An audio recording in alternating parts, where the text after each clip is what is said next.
Bonjour à tous, on va aujourd'hui réaliser un nouvel exercice. On va apprendre ensemble à créer un prisme par décentrement, chose qui est utile par exemple quand une personne, un client, n'a pas simplement une compensation optique, mais également une compensation prismatique, c'est-à-dire qu'il a un problème de vision binoculaire, soit parce que il compense mal ses hétérophories ou même à l'extrême, il ne les compense pas du tout.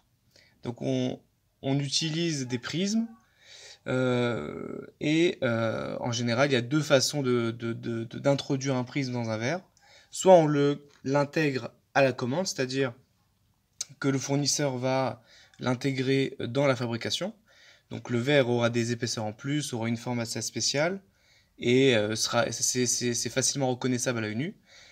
Mais il y a une deuxième méthode, surtout pour le cas qui nous intéresse aujourd'hui, c'est-à-dire les verres unifocaux. Euh, on peut bien sûr le créer par décentrement. Ce prisme, on peut le faire à la fois au frontofocomètre. Donc on va voir un peu les deux méthodes aujourd'hui. On va voir un peu le frontofocomètre manuel et le frontofocomètre automatique. On verra également que contrairement à l'axage d'un verre pour l'astigmatisme, il y a des règles bien spéciales à respecter pour le prisme. On le verra ça tout à l'heure. Et deuxième partie de la vidéo, on va s'intéresser au prisme non pas par décentrement frontaux, mais par calcul. On peut calculer un prisme compensateur qu'on peut bien sûr intégrer au verre. Donc il y a deux méthodes, la méthode frontaux et la méthode calcul. Et donc on verra bien évidemment ce schéma que vous avez devant les yeux, le schéma d'Allen. Donc comme son nom l'indique, c'est une méthode graphique. On verra comment ça fonctionne. On va commencer par rappeler quelques règles concernant le prisme par décentrement. Il faut savoir que parmi tous les verres ophtalmiques, le seul verre, a priori, on pourrait décentrer manuellement pour créer un prisme, c'est le verre unifocal. Et, pour être beaucoup plus précis, on le fait essentiellement, voire uniquement sur les verres unifocaux sphériques, uniquement sphériques et non pas asphériques. On évite de le faire sur la sphérique, alors pour plein de raisons, au niveau optique bien évidemment, mais en général, l'essentiel à retenir, c'est que pour la sphérique, on ne veut pas perdre les avantages de la sphérique. Je ne vais pas revenir dessus au niveau optique, mais il faut savoir que généralement, si on fait le choix non pas de le créer à la commande, donc l'intégrer directement dans la fabrication, mais de décentrer par décentrement, en tout cas manuel, on le fait essentiellement sur des verres sphériques. Autre information extrêmement importante, la facilité de décentrement, on verra que au fronto que c'est essentiellement un déplacement de mire, parce qu'en fait un prisme, pour vulgariser et simplifier le tout, c'est lorsque la pupille du client n'est pas centrée au même niveau, n'est pas coïncidée au même niveau que le centre optique. Il existe un décalage entre les deux. À partir du moment où il y a un décalage entre la pupille du client et le centre optique du verre, bien évidemment quand le client porte son équipement monté, etc., eh ben, le client va subir un prisme. Là, le prisme qu'on va lui faire subir, il est voulu, d'accord? C'est un prisme compensateur, c'est pour l'aider à compenser ses phories. Et il faut comprendre que au fronto, pour décentrer un verre, donc pour décaler le centre optique, ça dépend de la vergence. Plus la vergence sera importante, plus le décalage sera facile, c'est-à-dire qu'il sera rapide.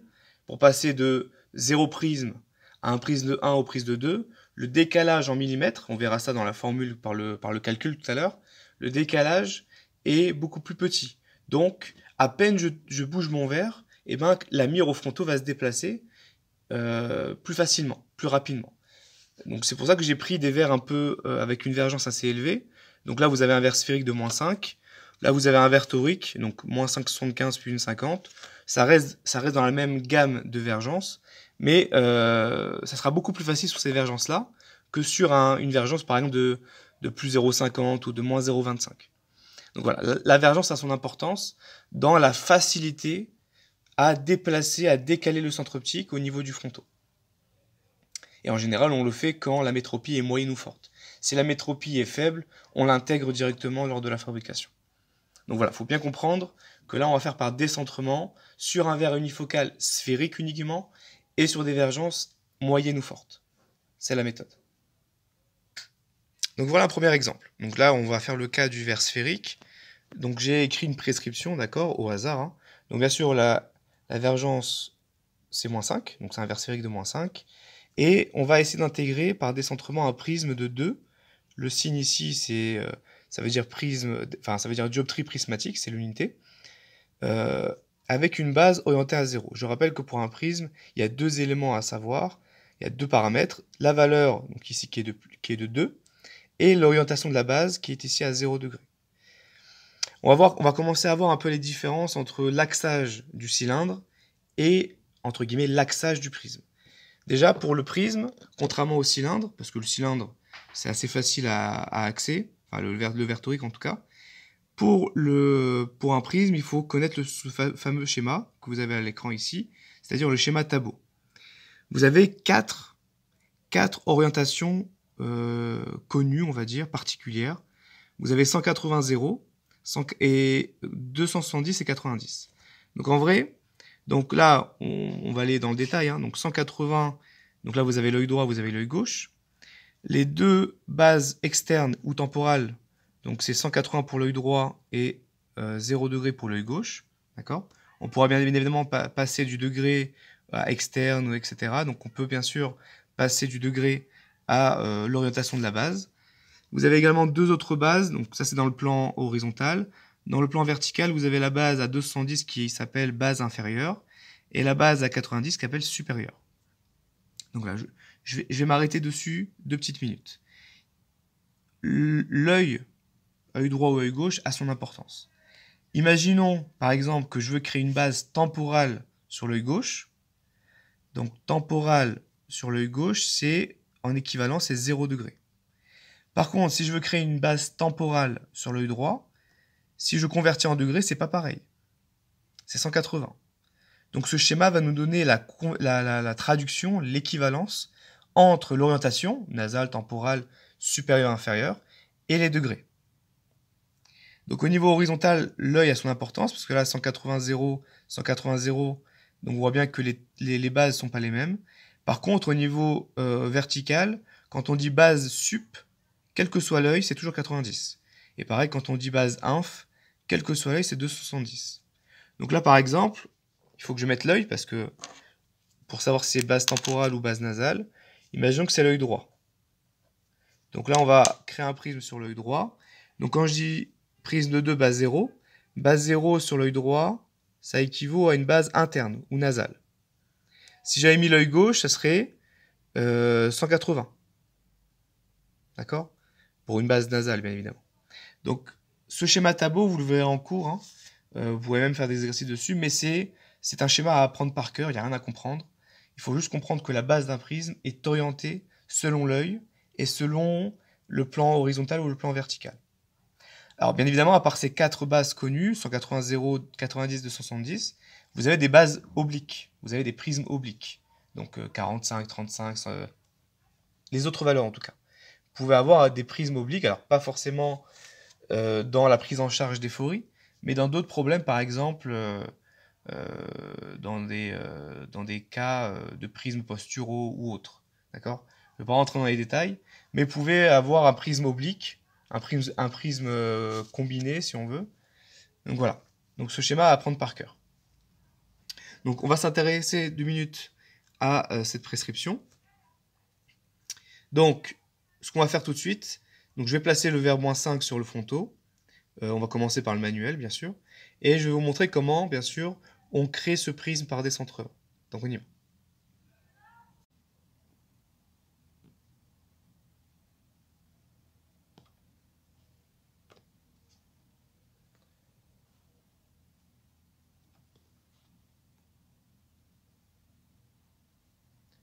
Donc, nous voici sur le frontofocomètre manuel. Donc vous avez en visuel la mire verte, d'accord, qui est nette à -5. Et vous avez bien sûr la mise au point au niveau du réticule. J'ai positionné la mire au centre du réticule, donc ça c'est dans le cas où je veux faire un montage sans le prisme. Donc là je pointe, j'aurai donc mes 3 points au niveau du verre, et je peux directement passer au centrage, d'accord, et au montage en général. Là on est sur un tout autre exercice. Le but c'est pas de placer la mire au centre du réticule et donc pointer le centre optique, d'accord. On va bien sûr pointer en dehors du centre optique en décalant le verre. Donc je vous montre un petit peu ce que je vous expliquais tout à l'heure.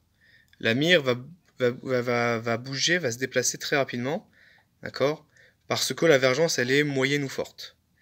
Donc bien évidemment, notre déplacement va prendre en compte la prescription. Nous, on doit décentrer la mire pour créer un prisme de 2 base 0. Alors, comment lire les valeurs des prismes sur le fronto? Tout simplement parce que c'est en rapport avec les cercles concentriques que vous avez ici, les cercles noirs.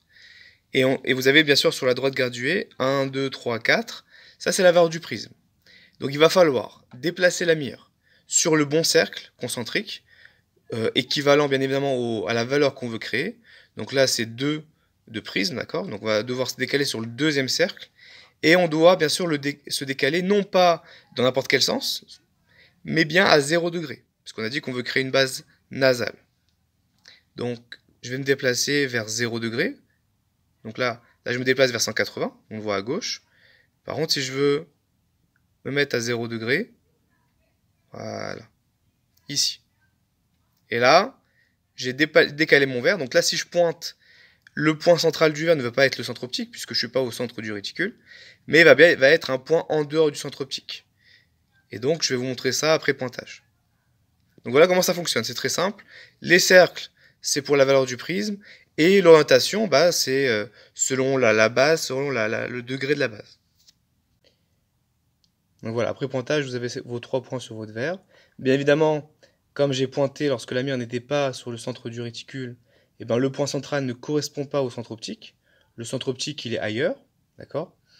Et bien évidemment, ces 3 points vont nous servir pour le montage. Mais, et là où c'est très très important, c'est que c'est comme ça que j'ai sorti du fronto, d'accord? Contrairement à un axage d'un verre torique, le fait de le tourner dans l'autre sens, etc., ça n'a pas du tout d'impact sur l'axage. Si j'ai accès à 0 degré, peu importe dans quel sens je mets mon verre à la meuleuse, eh ben, ça sera accès à 0 degré. Par contre, pour le prisme, c'est tout différent. Si je change l'orientation du verre lorsque j'ai pointé mon verre, donc lorsque je fais le montage, et que, imaginons que je l'ai pointé dans ce sens-là, et qu'après au montage, je le tourne dans ce sens-là, et ben je vais créer là, le prisme va être totalement différent. Donc, chose hyper importante à comprendre quand on crée un prisme par décentrement, c'est l'orientation du verre. Il ne faut pas bouger le verre entre le pointage et le montage. Donc c'est pour ça que j'ai l'habitude de montrer aux élèves de placer, bien évidemment, une petite flèche sur le verre, comme ceci.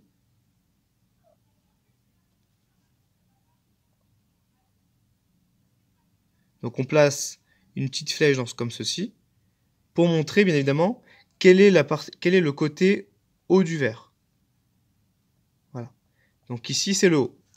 Donc c'est pour un repère, hein, bien évidemment, c'est un repère pour montrer à l'élève qu'il ne faut surtout pas, lors du montage, le mettre comme ceci. Il faut que le verre soit respecté dans son orientation et qu'on garde le haut en haut, tout simplement. Et une fois qu'on a un repère, on ne pourra pas se tromper lors du montage. Donc très très important à retenir. Pour aller un peu plus loin dans l'étude, j'ai dit que le point central ne correspondait pas au centre optique. D'accord ? Bien évidemment, lorsque vous allez faire le montage, ce point central ici va correspondre au positionnement de la pupille. Donc, pupille du client. Si on centre le verre au niveau de la pupille par rapport à ce point central ici, on l'a compris, bien évidemment, que la pupille ne sera pas en face du centre optique, elle sera décalée, ce qui était recherché depuis tout le temps, hein, c'est-à-dire que quand on crée un prisme, on crée un décalage. Ma question, elle va aller un peu plus loin. C'est de dire combien en millimètres y a-t-il de décalage entre la pupille et le centre optique. Donc ça, pour pouvoir répondre à cette question, il va falloir passer par les méthodes calcul. Pour calculer le décalage entre le centre optique et la pupille, on a une règle qui s'appelle la règle de Prentice, et cette formule va nous aider à déterminer le décalage. Donc juste pour la légende, le E, bien évidemment, c'est le prisme, d'accord ? La valeur du prisme. Le D, le petit d, c'est ce fameux décalage qu'on va devoir calculer. Et le dl en valeur absolue, c'est la vergence du verre. Donc peu importe, moins 5 ou plus 5, le calcul sera le même. Donc si on veut calculer le décalage, le petit d, donc c'est égal bien évidemment à E sur dl en valeur absolue. Et si on prend notre cas de -5, puisqu'on a un verre de -5 ici, et on a créé par décentrement un prisme de 2, et bien évidemment, on va faire le calcul 2 sur racine de -5, c'est-à-dire 2 sur 5, d'accord, qui donne, et on trouve un résultat de 0,4. Alors c'est quelle unité? Dans la formule, je ne l'ai pas dit, mais c'est des centimètres. Donc si on convertit, ça fait 4 mm. Donc ça veut dire que entre mon centre optique et la pupille du client, il y aura un décalage de 4 mm. Alors je répète toujours, hein, si c'est un montage où il n'y a pas de prisme à créer, bien évidemment il doit y avoir 0 mm de décalage entre les deux, puisque la pupille doit être centrée sur le centre optique. Donc là on a 4 mm. Et ce qui est intéressant de voir, c'est que on va essayer de le retrouver sur le verre. On va essayer de le mesurer nous-mêmes sur le verre. Donc là on pousse l'étude un peu plus loin. Et en fait ce que je vais faire, c'est que je vais pointer une deuxième fois le verre, cette fois-ci au centre optique, et on verra qu'entre les deux points, il y aura bien évidemment 4 mm. Donc on va vérifier tout ça. Donc nous voici, voilà, après le deuxième pointage. Donc là, bien sûr, alors, ce que j'avais pas dit tout à l'heure, et j'aimerais revenir dessus, c'est que même si c'est un verre qui est sphérique, c'est-à-dire une -5, il n'y a pas de cylindre, d'accord, c'est un verre qui est pas torique, je vais quand même garder les deux points sur les côtés. En général, quand on fait un montage avec des verres sphériques, comme on sait qu'on pointe en général le centre optique et qu'il n'y a pas de prisme qui a été créé, on peut retirer les deux petits points sur les côtés. Les points sur les côtés, on peut les retirer, il n'y a aucun problème. Maintenant, comme j'ai dit qu'il faut respecter une orientation, même si c'est un verre de -5, il faut bien sûr garder ces 3 points pour l'horizontalité. Parce que si je le monte comme ça au lieu de comme ça, le prisme il sera plus à 0. Et donc j'aurais créé un prisme différent. Donc ça c'est pour revenir sur mes 3 premiers points. J'ai ensuite pointé une deuxième fois, donc cette fois-ci j'ai remis la mire verte sur le centre du réticule et j'ai pointé. Donc j'ai repéré le point, le centre optique du verre, donc c'est ce deuxième point ici. Ça c'est le centre optique et ça c'est la pupille. Et mon but bien évidemment c'est de mesurer la distance entre les deux, puisqu'on sait qu'il y a un décalage, qui bien sûr va devoir confirmer notre résultat de tout à l'heure, c'est-à-dire de 4 mm. Donc on y va. Je prends mon outil réglé et je vérifie si mon décentrement est bon et surtout si mon calcul est vérifié. Donc j'y vais, je me place 0 et j'espère que vous voyez bien à l'écran, ça correspond pile à 4 mm. Donc voilà comment le calcul, donc avec la règle de Prentice, peut vérifier tout simplement le décentrement que j'ai fait au frontaux.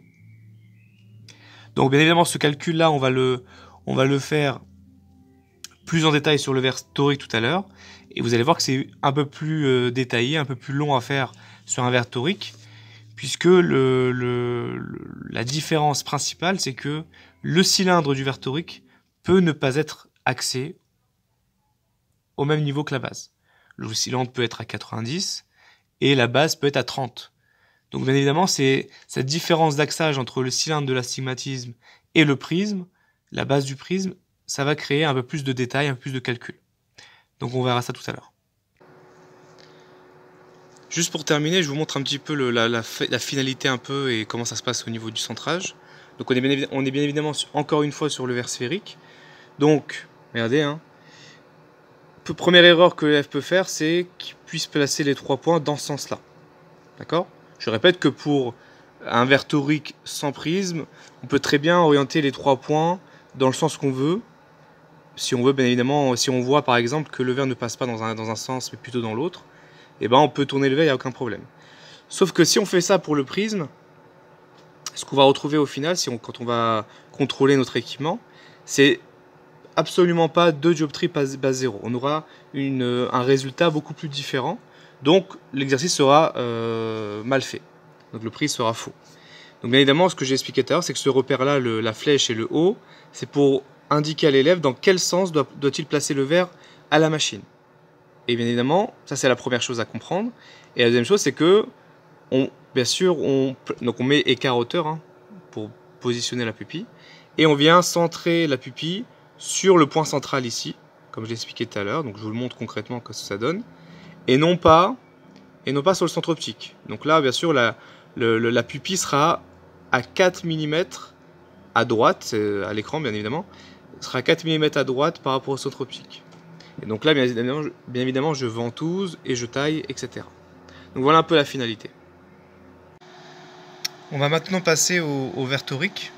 Donc on va voir comment intégrer un prisme sur un vertorique. On verra qu'il y aura deux étapes à respecter. La première étape, bien évidemment, c'est d'axer le cylindre, première chose.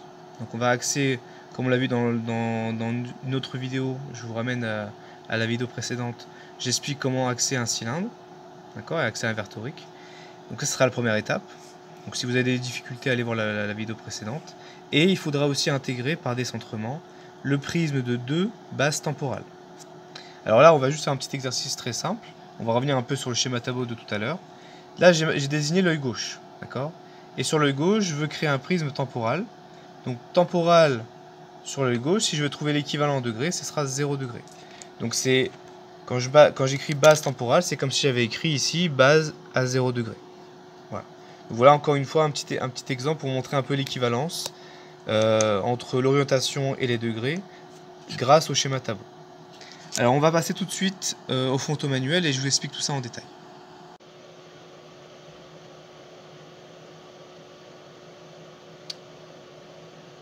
Donc la lumière est au centre, je peux très bien pointer mon verre si j'ai un montage sans prisme à effectuer.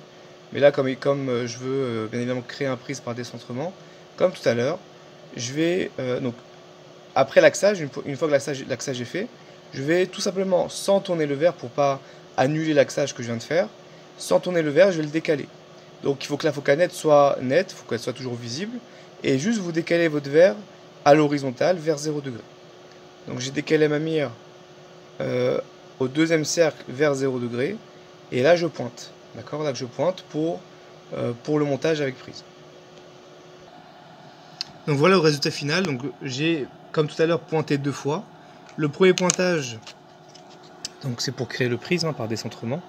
Donc c'est celui qui est désigné ici. Donc la pupille, enfin le point central qui sera centré sur la pupille ici, et les deux points sur les côtés pour respecter l'horizontalité.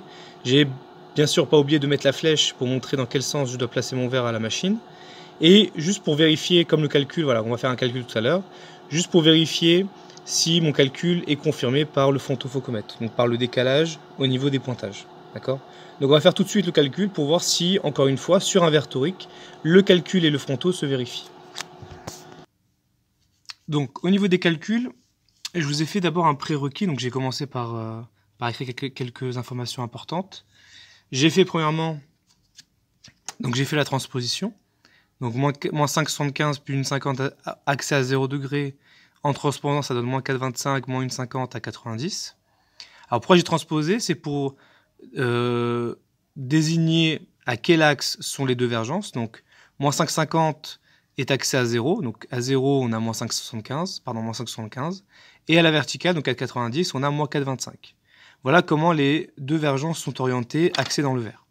Alors pourquoi je vous dis tout ça? Parce qu'en fait, si on revient un peu à la formule du décalage, donc en centimètres, donc c'est toujours E sur la vergence en valeur absolue. Et justement, la question c'est, comme le verre possède deux vergences qui sont axées à deux axes différents, quelle vergence je vais utiliser pour le calcul, d'accord? Et pour la vérification. Alors là, c'est très simple parce que l'axage, donc là on est dans un premier cas, donc le cas le plus simple, c'est lorsque l'axage du cylindre correspond à l'axage de la base. Si le cylindre est à l'horizontale et que la base est à l'horizontale ou à la verticale ou peu importe, si les deux axages sont correspondants, eh ben, on peut très bien choisir l'une des deux, d'accord? Donc, il n'y a pas de calcul intermédiaire à faire. On verra que dans le cas suivant, ce sera le schéma d'Allen. Mais en tout cas ici, puisqu'on a déjà une sphère, on a déjà une vergence qui est axée à 0 degré, et que là j'ai décentré à 0 degré, et ben pour le calcul, je prends directement la valeur ici, moins 5,75. Donc, si j'avais axé mon prisme à 90, j'aurais pris l'autre vergence. Donc, je répète, lorsque le cylindre et la base sont orientés au même endroit, donc soit à l'horizontale tous les deux, soit à la verticale tous les deux, soit oblique tous les deux au même axe, et ben je peux directement pour le calcul choisir la bonne vergence, celle qui est axée à l'axe qui m'intéresse. Donc là, c'est 0 degré. Donc ça donne quoi? On finit le calcul. Donc ça fait 2 sur donc moins 5,75, le tout en valeur absolue. Je vous donne le résultat tout de suite. Donc ça nous donne après calcul 0,35, donc j'ai arrondi au centième, parce qu'après c'était 347, donc j'ai arrondi à 35. Donc en vrai, en millimètres, ça donne 3,5. Donc en vrai, sur ma règle, ça doit être entre 3 mm et 4 mm, à peu près environ. Donc c'est ce qu'on va vérifier tout de suite. Donc, je prends mon verre, je mesure le décalage entre les deux, donc entre le centre optique et la pupille. J'espère qu'on voit bien à l'écran, regardez, je vous mets de face. Je suis pile entre 3 mm et 4 mm. Donc encore une fois, le calcul est vérifié. Donc là, c'est le cas le plus simple, bien évidemment, voilà, je ne vais pas me répéter tout le temps. C'est le cas où l'axe du cylindre correspond, enfin l'axage du cylindre correspond à l'axage du prisme. Donc 0 et 0, 90 et 90, etc., etc. Donc là, on peut directement prendre la vergence, puisque c'est la même orientation, donc forcément la vergence est utilisée. Donc on prend la bonne vergence pour le calcul et on vérifie ça. Maintenant, je vais faire un dernier cas où, là où c'est plus compliqué, où l'axage du cylindre n'est pas la même chose que l'axage de la base. Par exemple, là, on va le faire tout de suite, hein, un axage orienté à 50 degrés par exemple, et une base à 0. Comment ça se passe quand le cylindre est à 50 et la base à 0? On voit ça tout de suite. Donc voilà, donc je vous montre un dernier cas, donc le cas un peu plus long, un peu plus détaillé, où il y aura plusieurs étapes à faire. Et dans le cas où on va utiliser le schéma d'Allen, c'est par exemple quand on a moins 5,75 plus une 50 à 50 degrés. Donc j'ai mis un axage à 50 degrés, au pif, hein, et on va toujours décaler, on va toujours décentrer et créer un prisme de 2 base 0. Donc là, juste encore une fois, pour revenir un peu sur le schéma tableau, si je dis base 0 sur l'œil droit, donc base 0 sur l'œil droit ici, on le voit, il est là, base 0 sur l'œil droit, donc c'est, si je veux convertir en orientation, c'est une base nasale. Donc ça c'est juste pour information. On va voir tout de suite comment ça se passe au frontaux.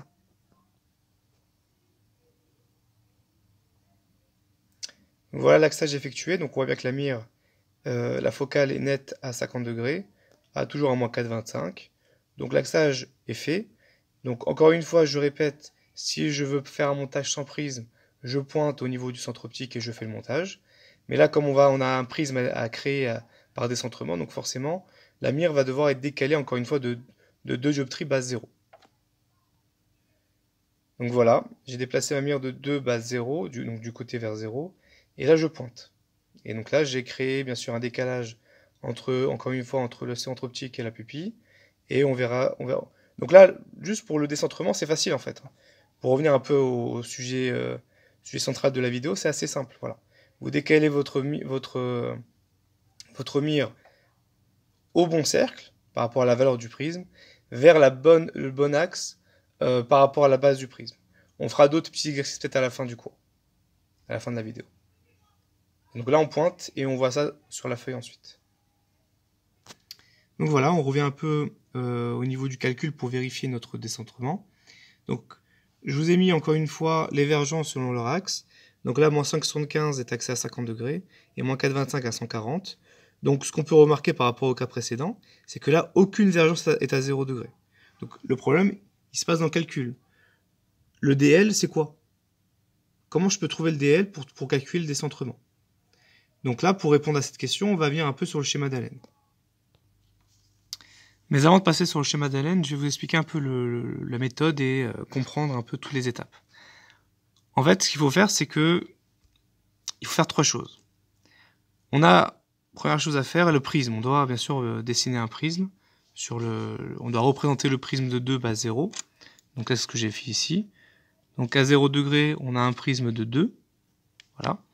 Alors c'est pas à l'échelle, hein. On le verra un peu sur le schéma d'Allen tout à l'heure, mais comme sur le schéma d'Allen c'est un peu petit, donc il faut bien sûr que je vous grossisse un petit peu les traits pour que vous puissiez comprendre la méthode. Donc vous représentez votre prisme à 0 degré, qui est de 2, et il va falloir faire des projections sur les deux axes du cylindre, à 50 degrés et à 140 degrés. Le but, c'est de convertir 2 dioptries, d'accord, prismatiques, en un prisme à 50 degrés et un prisme à 140 degrés. Donc on va trouver les composants en fait. On va trouver le composant du prisme à 50 et à 140.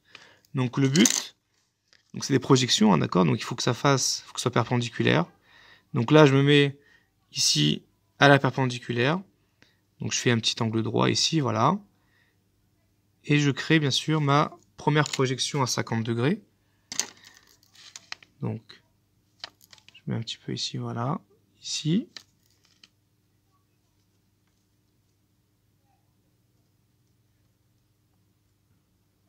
Voilà. Donc ici, j'ai ma première composante du prisme. Donc c'est celui-ci, voilà. Ici. Donc 2 à 0, ça revient à dire à une certaine valeur ici, qu'on va appeler x, d'accord, à 50 degrés. Combien vaut 2 dioptries à 0 à 50 degrés? Et on va faire pareil pour 140 degrés. Donc on vient ici perpendiculaire. Et on va venir faire une projection à 140. Donc voilà ce que ça donne. Donc on a représenté les composantes du prisme à 50 degrés à 140 degrés. Le but, je vous ai mis un peu les étapes en détail, vous pourrez les lire, mais je vais les lire pour vous pour l'instant. Donc première étape, donc il faut trouver les composants. Donc bien sûr les composants en dioptrie prismatique. Combien vaut 2 à 50 degrés et combien vaut 2 entre guillemets à 140 degrés. Bien évidemment les vecteurs on voit bien qu'ils n'ont pas la même taille, donc forcément on verra sur le schéma d'Allen que leur valeur en dioptrie prismatique est différente. Donc ça c'est trouver les composantes. Une fois qu'on aura trouvé les composantes dans les axes du cylindre, on pourra justement utiliser ces deux vergences pour calculer des décentrements, des décalages. Donc on va calculer un décalage à 50 degrés, on va calculer un décalage à 140 degrés.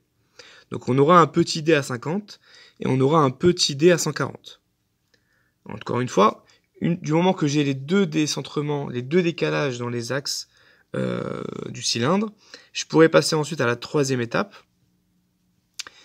en utilisant le théorème de Pythagore. Voilà, on réutilise ce fameux théorème dans les prismes parce que en fait, si vous remarquez bien, et ben en fait, on a ce qu'on appelle un triangle rectangle. Voilà, vous avez des angles ici. Donc en fait, le prisme ici, il revient à l'hypoténuse. Et donc on aura les deux côtés, voilà, opposés et adjacents. Voilà. Donc ces deux côtés-là, donc ça c'est la valeur du décentrement à 50. Celui-ci, c'est le même que celui-là, donc c'est y également. On aura le décentrement par le calcul à 140 degrés. Et en fait, on va faire Pythagore. Donc on va chercher le décalage total en faisant ça au carré plus ça au carré. Mais je vous montrerai un peu dans les formules. Donc voilà, on va revenir un petit peu sur le schéma d'Allen, qui est le schéma principal. Et on va reproduire ce que j'ai fait juste avant, de manière plus précise, de manière plus concrète sur le schéma. Donc c'est à l'échelle, bien évidemment. Donc, je vous rappelle, l'objectif de la première étape, c'est de trouver les composants du prisme, donc qui étaient de 2 au total. On veut savoir la valeur à 50 degrés et à 140 degrés. Alors je l'ai fait, je vais vous rapprocher un petit peu pour que vous puissiez voir. Donc là, j'ai fait exactement le schéma juste avant, mais à l'échelle. Donc regardez ici, donc là je suis à 0. Je me suis déplacé, donc j'ai représenté d'abord le prisme total, le prisme résultant, le prisme combiné, tout ce que vous voulez, peu importe. En tout cas, le prisme total, il est à 2, et je l'ai orienté vers 0 degré. Donc là, tout va bien. Et j'ai créé deux composantes, une composante rouge à 50 degrés et une composante verte à 140 degrés. Le but, pour l'instant, pour la première étape, c'est de connaître la valeur du prisme à 50 et à 140. Donc là, on le voit, le vecteur rouge, il dépasse le premier cercle, donc il est supérieur à une dioptrie, et il s'arrête environ à la moitié entre 1 et 2. Donc on peut très bien dire que à 50 degrés, c'est une 50 dioptrie prismatique. Et pareil pour le vert, donc le vecteur dépasse une, ça c'est sûr, il dépasse un peu le milieu, d'accord, donc il est supérieur à une 50. Moi j'ai mis 1,7, d'accord, c'est proche de 1,75, donc à peu près 1,7. Bien évidemment, dans cet exercice-là, comme il n'y a pas de graduation à 0,25 près pour le prisme, on peut être que approximatif. Donc voilà mes deux composantes. Ça, c'est la première étape. Ensuite, deuxième étape, je vous le montre ici, c'était de trouver les décalages à 50 degrés et à 140 degrés, dans le but d'utiliser ensuite Pythagore pour trouver le décalage total, qu'on va ensuite vérifier sur le vert que j'ai pointé. Donc les formules sont celles-ci. Pour le décalage à 50 degrés, mais évidemment, je mets donc le prisme, le E, d'accord, et la vergence correspondante à 50 degrés. Donc ça fait une 50 sur 5,75 qui vous donne 0,26 cm, qui donne un décalage à 50 de 2,6 mm.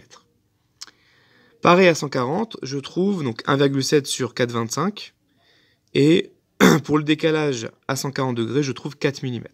Ça, c'est la deuxième étape. Troisième étape, on passe à Pythagore. Donc troisième étape et dernière étape, on va utiliser la formule de Pythagore. Donc le décalage que je cherche, le décalage total au carré, donc je rappelle qui était l'hypoténuse sur le schéma, qui est égal au décalage à 50 degrés au carré, plus le décalage à 140 au carré. Donc ce qui nous donne, on a trouvé 2,6 et 4 mm, donc ça fait 2,6 au carré plus 4 au carré, qui donne 22,76 mm. Mais là, on est sur d au carré. Moi, ce que je veux, c'est d. Donc, je fais racine carrée de d au carré. Donc, racine de 22,76. Et je trouve un décalage total de 4,7 mm. C'est le résultat que je voulais. Et donc, c'est ce résultat-là qu'il faut que je vérifie sur le pointage des verres.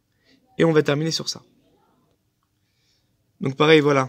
Nous voici sur le verre avec les deux pointages. Donc, le pointage principal pour le prisme qui est en noir ici, avec l'emplacement final de la pupille. J'ai bien sûr mis mon repère vers le haut pour ne pas tourner le verre. Et j'ai aussi pointé le centre optique pour vérifier si le prisme a été bon, s'il a été créé correctement. Et comment je vais le savoir, c'est par rapport au décalage. Donc, au niveau du décalage, je prends ma règle comme d'habitude, et je vais venir mesurer la distance entre les deux. Donc, on y va. Donc, je vérifie. Et je vois que on est entre 4 et 5 mm. Donc ça peut être 4,5, mais ça peut être également 4,6, 4,7, 4,8. Donc c'est cohérent par rapport au calcul que j'ai trouvé ici. Donc voilà. Donc mon prisme a été correctement créé. Je l'ai vérifié par le calcul. Et donc c'est parfait.